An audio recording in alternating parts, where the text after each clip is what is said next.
যদি মনে হয় তুমি সব হারিয়ে ফেলেছ, তবে মনে রেখো গাছেরও তাদের পাতা হারায় প্রতি বছর, তবুও দাঁড়িয়ে থাকে আগামী শুভ দিনের অপেক্ষায়। শীতের এই সকালে কি যে ভালো লাগে! সকালবেলা কুয়াশা ভেজা শীতের সকাল আমার কাছে তো ভীষণ ভালো লাগে। তারই মাঝে হলুদের বুকে আছি আমি এই মুহূর্তে। অনেকটাই ভালো লাগতেছে সকালবেলা। খালি পায়ে হাঁটতে অনেকটাই ভালো লাগতেছিল আমার কাছে, তাই তো আমি প্রতিদিন ছুটে আসি এই হলুদের বুকে।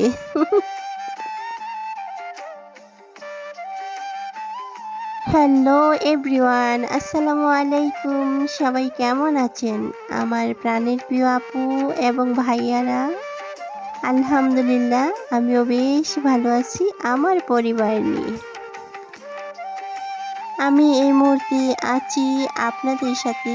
আমি শারমিন জুমা, ব্রাহ্মণবাড়িয়া জেলা কসবা থেকে, আমার প্রাণের শহর কসবা থেকে।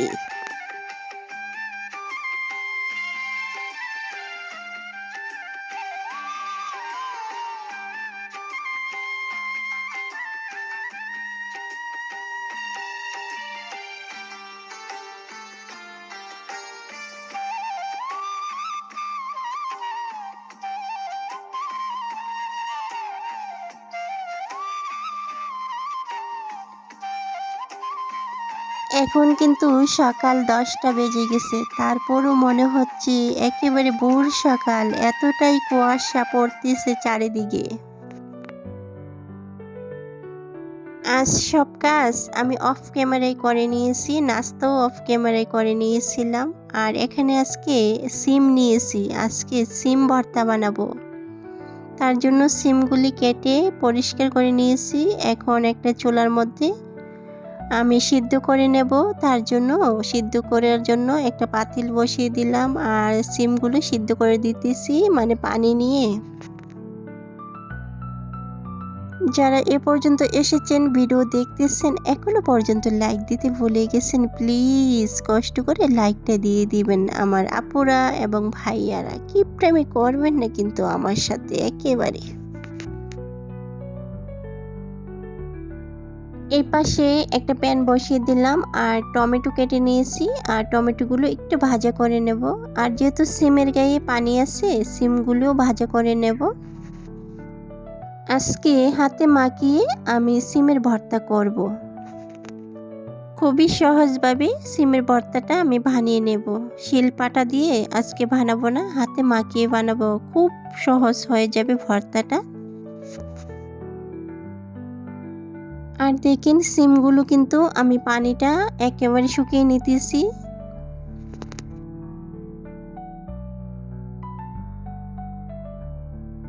আর এপাশে কিন্তু আমি পেঁয়াজ আর রসুন কেটে নিয়েছি, আর শুকনা মরিচ এগুলো ভাজা করে নিতেছি। আর আমার কাছে কাঁচা পেঁয়াজটা ভালো লাগে না, তার জন্য একটু ভাজা করে দিতেছি। সিম ভর্তা বানানোর জন্য সব কিছু নিয়ে নিলাম। এখানে সিম নিয়ে নিলাম, ধনিয়া পাতা, শুকনা মরিচ, টমেটো, আর সরিষার তেল, আর পেঁয়াজ রসুন ভাজা, আর লবণ নিয়ে নিলাম অফ ক্যামেরায়। আর পরিমাণ মতো শুকনা মরিচ নিয়ে নিলাম। যেহেতু মরিচটা আমি একটু বেশি ভাজা করে নিয়েছিলাম, তাই একটু কমিয়ে নিলাম, যেহেতু মরিচগুলো অনেকটাই ঝাল। প্রথমে কিন্তু মরিচটা আমি ভালো করে লবণ দিয়ে মাখিয়ে নিয়েছি। আর নিয়ে নিলাম টমেটো আর সিম, এগুলি ভালো করে মাখিয়ে নেব। এখন মাখিয়ে নেওয়ার পর ধনিয়া পাতা অ্যাড করে দেব, আর দিয়ে দেব সরিষার তেল। আর এখন সময়টা বিকেলবেলা, আর খাওয়া দাওয়া করে নেওয়ার পরে একটু নার্সারিতে যাব, কিছু গাছ আনবো। আর এখানে যে আসলাম, এটা কিন্তু কসবা রেল স্টেশন, কারণ রেল স্টেশন পার হয়ে যেতে হয় নার্সারির মধ্যে, তার জন্য এখানে আসলাম। আর দেখেন অনেকগুলি ট্রেন আসতেছে, তাই ট্রেনের জন্য আমি যেতে পারতেছি না, মানে এই রুটটা পার হয়ে যেতে পারতেছি না ট্রেনের জন্য, তাই অপেক্ষা করতেছি। ট্রেনগুলি যাওয়ার পরে আমি ওই পাশে যাব।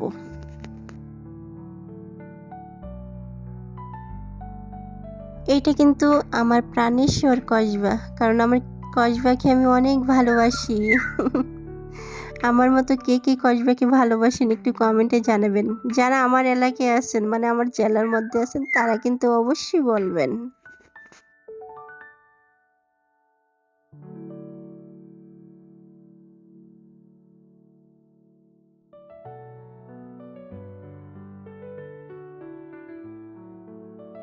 একসাথে অনেকগুলো ট্রেন আসতেছে, মানে ৩টা ট্রেন আসতেছে। আমি পার হতেই পারতেছি না, অনেকটাই সময় লাগতেছে পার হতে।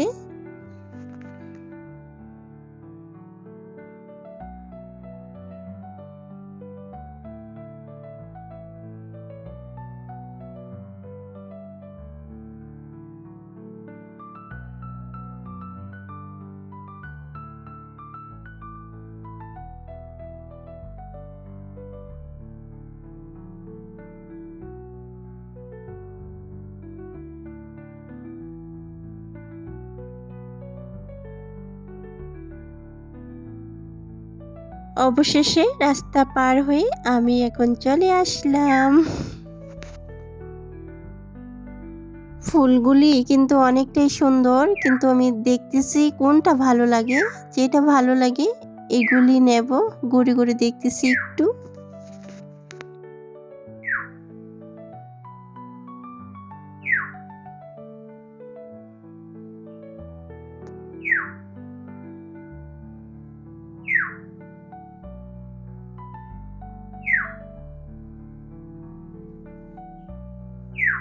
কি সুন্দর পাখি ডাকতেছে, অনেকটা ভালো লাগতেছে পাখির ডাক।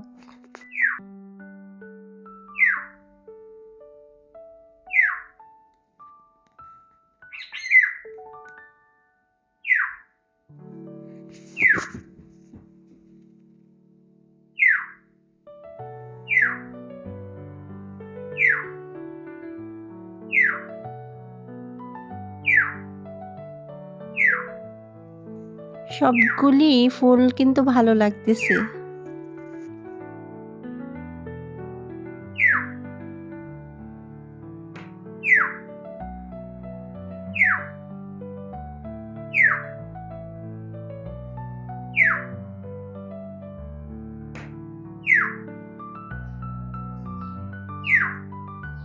এই পাখি, তোমার কি হয়েছে? তুমি কেন এত ডাকাডাকি করতেছো বলো?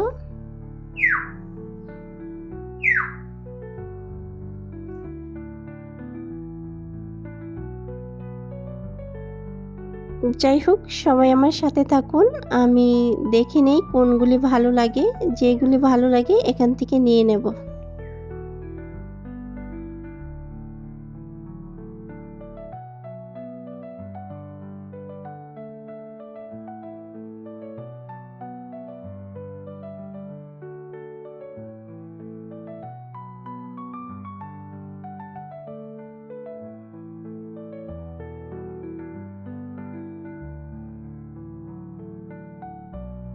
অবশেষে কয়েকটা ফুলের চারা আমার পছন্দ হয়েছে, তাই ওইখান থেকে নিয়ে নিলাম।